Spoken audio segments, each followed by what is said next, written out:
Welcome back to my channel.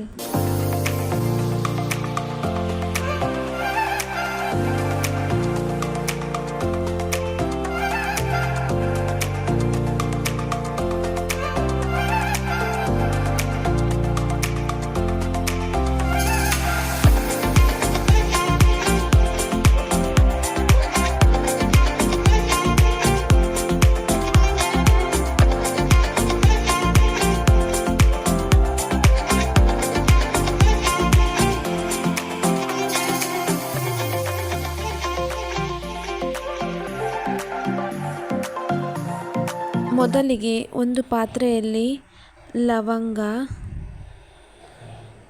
4-5 ಕಾಳು ಮೆಣಸು ಹಾಗೂ 1 ಚಕ್ಕೆ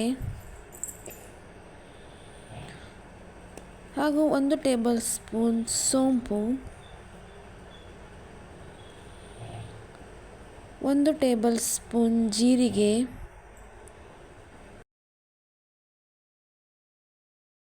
ಹಾಕಿ ಚೆನ್ನಾಗಿ ಹುರಿದುಕೊಳ್ಳಿ. ನಂತರ ಹುರಿದಂತಹ ಚಕ್ಕೆ, ಲವಂಗ, ಕಾಳು ಮೆಣಸಿನ ಪುಡಿ, ಖಾರದ ಪುಡಿ ಹಾಗೂ ಕೊತ್ತಂಬರಿ ಸೊಪ್ಪು, ಪುದೀನ ಸೊಪ್ಪು ಹಾಗೂ ಕತ್ತರಿಸಿದ ಟೊಮೆಟೊ ಮಿಕ್ಸಿ ಜಾರಿನಲ್ಲಿ ಹಾಕಿ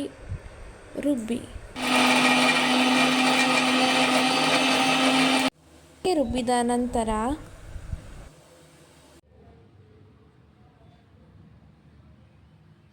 ಅರ್ಧ ಟೇಬಲ್ ಸ್ಪೂನ್ ತುಪ್ಪ, ಕತ್ತರಿಸಿಟ್ಟಂತಹ ಪನ್ನೀರನ್ನು ಹಾಕಿ ಕಂದು ಬಣ್ಣ ಬರುವವರೆಗೆ ಹುರಿಯಿರಿ.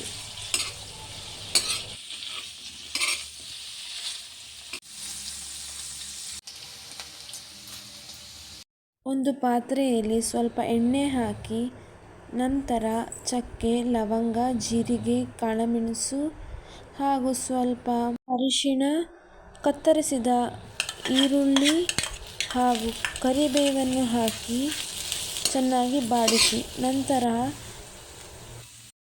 ರುಬ್ಬಿಟ್ಟಂತಹ ಮಸಾಲವನ್ನು ಹಾಕಿ ರುಚಿಗೆ ತಕ್ಕಷ್ಟು ಉಪ್ಪು, ಅರ್ಧ ನಿಂಬೆ ರಸ, 1 ಕಪ್ಪಷ್ಟು ಮೊಸರು ಹಾಕಿ ಚೆನ್ನಾಗಿ ಮಿಕ್ಸ್ ಮಾಡಿಕೊಳ್ಳಿ. ಮಸಾಲೆ ಬೆಂದ ನಂತರ ಹುರಿದ ಪನ್ನೀರನ್ನು ಹಾಕಿ ಚೆನ್ನಾಗಿ ಕಲಸಿಕೊಳ್ಳಿ. ನಿಮ್ಮ ಸ್ವಾದಾನುಸಾರ ಕೊತ್ತಂಬರಿಯನ್ನು ಹಾಕಿ. ಈಗ ಸವಿಯಲು ಸಿದ್ಧ. ಧನ್ಯವಾದಗಳು.